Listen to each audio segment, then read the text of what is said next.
Welcome! On this episode of Tomorrow's World Today, we visit the world of innovation to learn how mining has evolved since the days of the California Gold Rush, how privacy protection has evolved when it comes to recycling electronics, how electronics recycling helps our environment, and the precious metals found inside our electronic scrap. From Inventionland World Headquarters, here's our host, George Davison. The California Gold Rush back in the mid-1800s brought over 300,000 people to that state hoping to strike it rich. Prospectors would tediously pan for gold, and on average, 50 pans over the course of a day would yield just a tiny fraction of gold dust. Today, you don't need to head out west to mine for gold. Chances are, it's right there in your pocket. Electronics are full of valuable materials like copper, gold, silver, and recycling these and other precious metals, that's going to supply over 50% of the raw material that we need in U.S. manufacturing. In fact, the United States recycles enough copper every year to provide copper for up to 25,000 Statues of Liberty. And it's not just copper. For every million cell phones that are recycled, you'll get about 75 pounds of gold and 772 pounds of silver. The question is, how will you do this? Well, it's actually a very delicate process that's been invented to extract these metals. And we're going to look into this innovative electronics recycling process with the help from the experts who actually invented it over at Regency Technologies. You see, back in the 1990s, there was an entrepreneur by the name of Jim Levine who founded Regency Technologies. And his focus was the repair and resale of electronics. That, in and of itself back then, was very innovative. And initially, that worked well. But as new technologies continued to roll out faster and faster, Jim observed that he was ending up with more scrap than the items that he could repair and resell. So he knew he needed to solve this problem, and he reached out to a friend in the recycling industry, and together they created a system to recycle IT hardware. After 5 months of inventing and tweaking all these systems, these pioneers created a new type of recycling business that mined these precious metals and helped to create a more environmentally friendly way to achieve raw materials that we need. So in this episode of Tomorrow's World Today, we're heading to Regency Technologies to learn firsthand about the innovations happening today in the electronics recycling industry.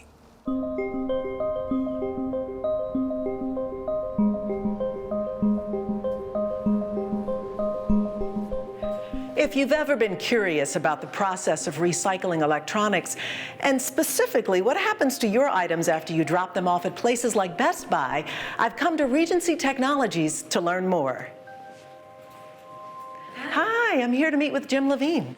He's right over there in the boardroom already waiting for you. Great, thanks. Thank you. Darius, hi. Come on in. Grab a seat. Great, good to meet you, Jim. Good to meet you as well. Why don't we get started with you telling me the difference between e-waste and e-scrap? Well, Darius, scrap is not waste. Scrap has value. Waste is something that would typically end up in a landfill. What are some of the common misconceptions that consumers have? A lot of consumers, I believe, feel that when they dispose of their old electronics, that somehow they end up in a landfill. When in reality, for over 20 years, there's been a robust industry around recycling electronics. What's wrong with using landfills? Technically, there's nothing wrong with using a landfill, but they've been overused for years. And the problem that we face is global warming, harmful greenhouse gas emissions, and similar things. At Regency, we're very focused on the 3 R's of recycling: reduce, reuse, and recycle. Why don't I introduce you to Anthony Magistrelli, who helped us to develop a relationship with Best Buy to recycle all of their consumer electronics. Come on with me.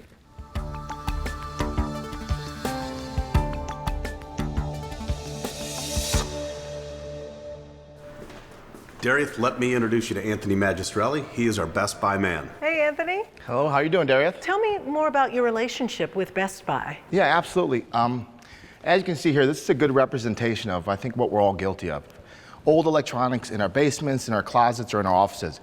We wanted to find a way to get consumers equipment back to our locations. Yeah, I can see you've got a bunch of old stuff, from sound bars to camcorders, even an old DVD player. How much are you actually collecting? Yeah, well, think about it. Best Buy has 1,100 stores around the country. So we're able to reach a vast amount of people to collect millions of pounds of this material. Truckloads daily back to all 8 of our locations. Now, once you get them back to your locations, how do you determine what you reuse and what you recycle? Yeah, so our team will go through these items and they'll look at older items like this. An old camcorder probably doesn't have a second life to it. So we're going to go ahead and recycle that. But items that might have the ability to be resold, like this tablet, we're going to go through it, we're going to data wipe the material, and sell it back to the secondary market. Let me show you where the magic happens.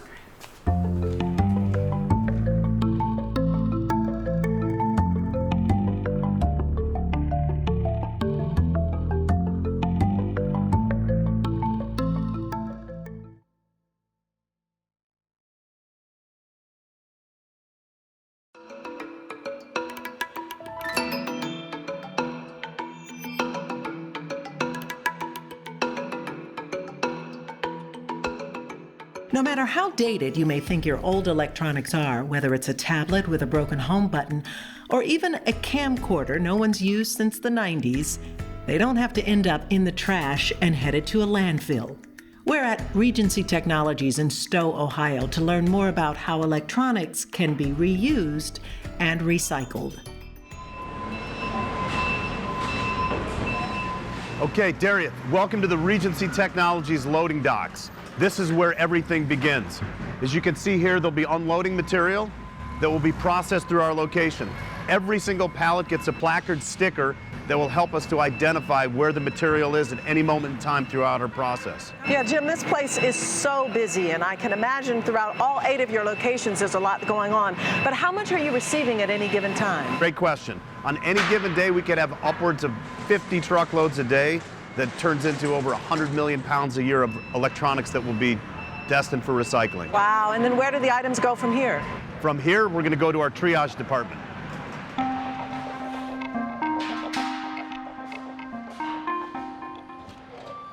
Okay, Darius, welcome to the triage department. You know, interestingly enough, when you said the word triage earlier, I was thinking more like hospital, gurney, the traditional use of the word triage. That is a very typical response that we get when we hear triage department, but in our world, triage means something a little bit different. This, Darius, is where we determine the route of the material, whether it's going to go to recycling or whether it's going to go for further reuse. Yeah, I see all kinds of stuff in here. Printers, computers, laptops, cords. Yes, toners, cartridges, cords, and cables. This is where it all starts. Why don't I take you down to the sort line and see where everything happens next? Okay. Here in sorting, you can see where material is being sorted for further recycling. We've got cables and cords, ink cartridges, old keyboards, and other similar items destined for recycling. Here we are with equipment that has been sorted that is worthy of further resale, we hope. All of this equipment, the laptops, CPUs or processors and memory, that will now find its way into our tech center for audit, repair, and further resale.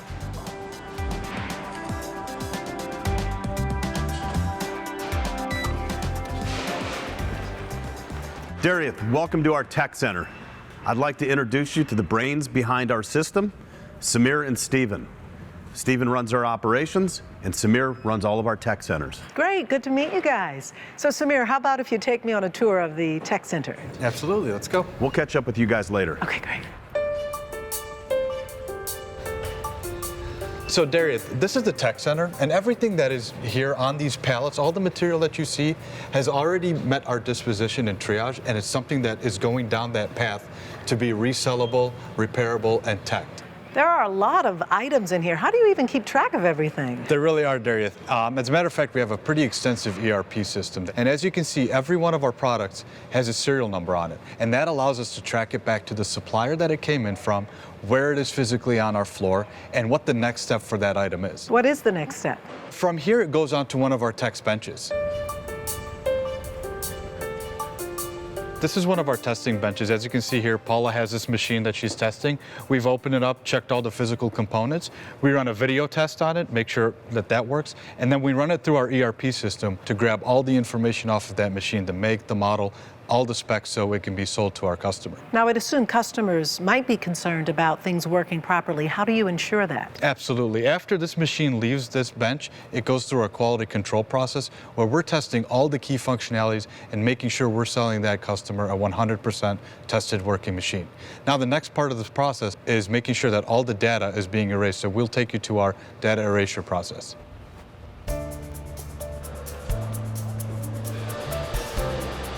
These are hard drive wiping arrays. This is where we plug in hard drives. This machine tests them, wipes them per industry standard. If that drive fails this wipe, they go into a shredder, and if they pass the wipe, they get bagged into these pink bags with a label, which ensures that it's a tested working hard drive, goes back into the machine, or goes out onto the market. Let me take you to our clean room next.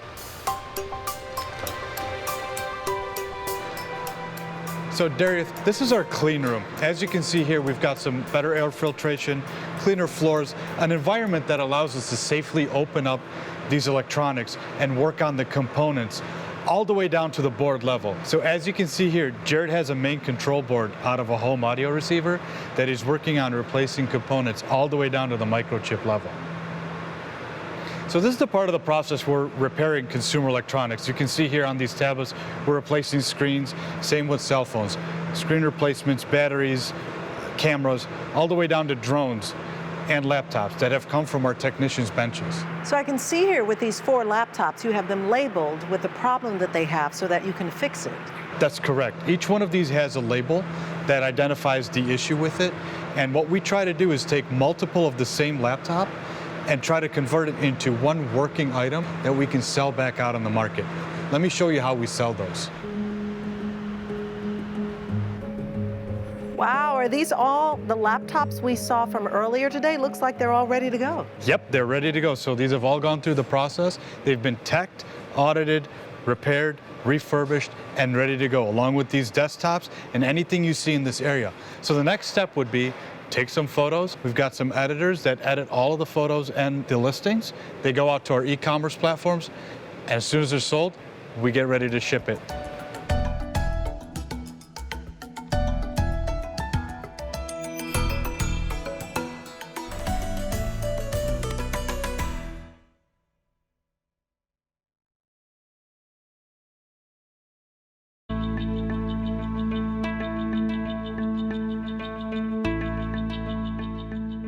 When you're ready to upgrade your electronics, you may start by taking your old piece of equipment to a store like Best Buy, who in turn brings it to a recycling facility to figure out what happens next.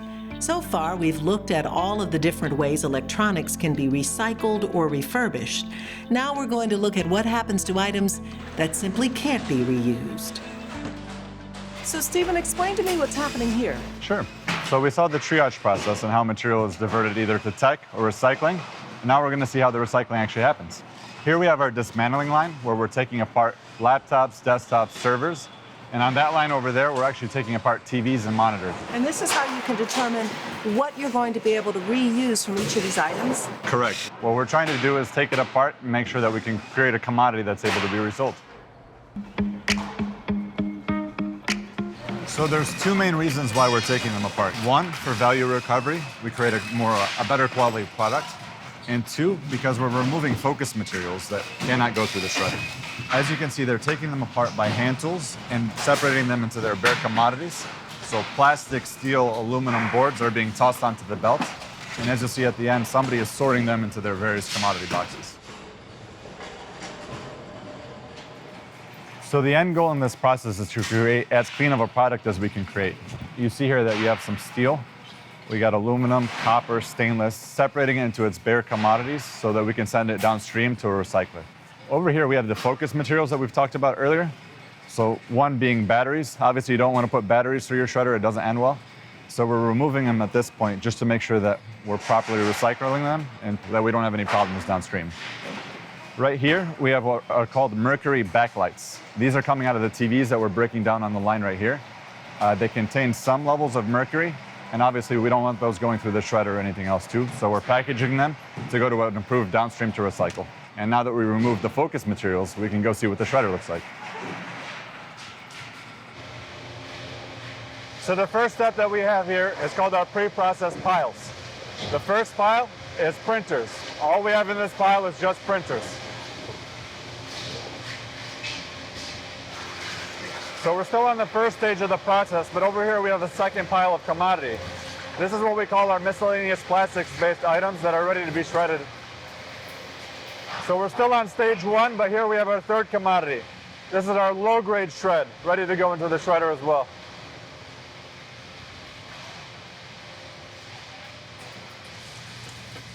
So this is all stage two of the process. This is where the shredding is actually happening.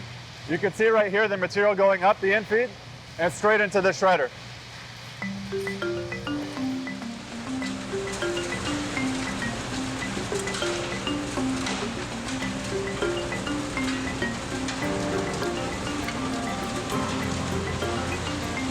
So the material's gone through the shredder. It's gone through a magnet that pulls out all ferrous metals. We're on to stage three of the process, which is the sizing process. The sizing happens by different size screens that separate into three different sizes before it goes into further separation. Here, let me show you.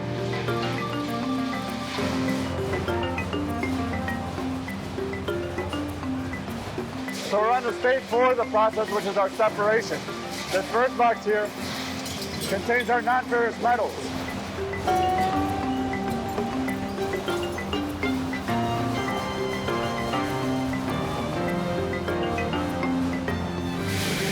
Over here we have our second commodity, our shredded board.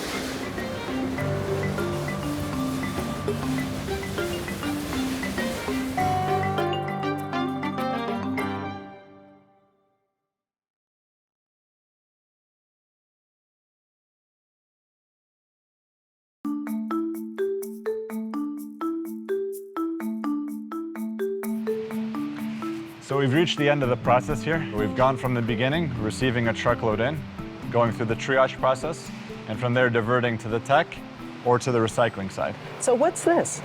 So right here we have a sample of finished commodities that are ready to ship. This right here is shredded plastic. It's commodity grade and ready to ship to a downstream vendor. What's this? So over here we have some shredded board. What it is it's going to a refiner. And I've got a sample here of a board that hasn't been shredded yet. This looks like gold. It is gold. What we're hoping to extract from these is gold, silver, palladium, platinum, among other metals. The goal here is that mining, you get 1 ounce of gold for every ton of gold ore. So our process is to try to recover as much as we can through a sustainable way. I see. And then what's this? Here we have non-ferrous metals. Again, a commodity-based grade that's ready to ship downstream to a vendor. Wow, well, this has certainly been very interesting to learn about. Thank you. I'm glad, thank you. Yeah.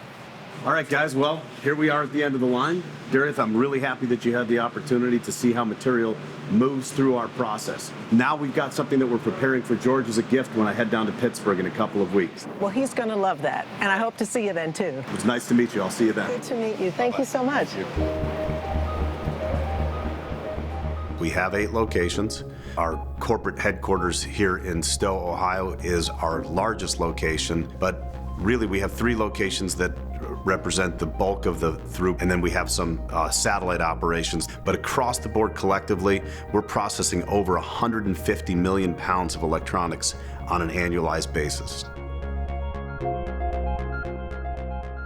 Hey, Jim. George, how are you? Good to see you. I'm doing great. Thanks for coming in. Thanks for having me. What do we have there? Well, this is a gift from Regency Technologies, and this is an example of some of the recycled electronics that we produce every single day in our facilities. We've got circuit board and copper wire, aluminum, hard drive caddies, all kinds of things that you would see coming out of electronics.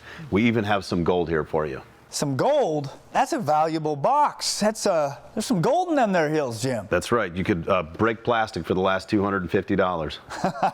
Well, thanks for that. Hey, I was hoping you'd also, share with me, where is the future heading in the world of electronics recycling? So one thing that we love about electronics recycling in particular is that it's always changing. There's always something new. Mm-hmm. And as most people are probably aware at this stage, electronic vehicles are the hot topic. And while it's not here yet, it's coming quick, and we see ourselves positioned to participate specifically in the electronics recycling of batteries. Well, I'll tell you, you guys have been recycling, a lot of components that have batteries in them as well. It's basically this car of the future is a big battery with, a computer attached to it, right? Yes, a really big battery, and that's the difference. So not a cell phone battery, but think of a 2,000-pound battery that's made from lithium, cobalt, and nickel, and copper, and lead. And the name of the game is going to be to figure out how to take these things apart and use these materials that are very recyclable over and over again. And we feel like we're the right guys for the job. Well, you've been doing it for a while. I'm sure you guys will figure it out. I sure hope so. And on that note, George, I'm going to get going because I want to get back to the plant and try to figure things out. Sounds good. Thanks for coming. Take care. Thank you.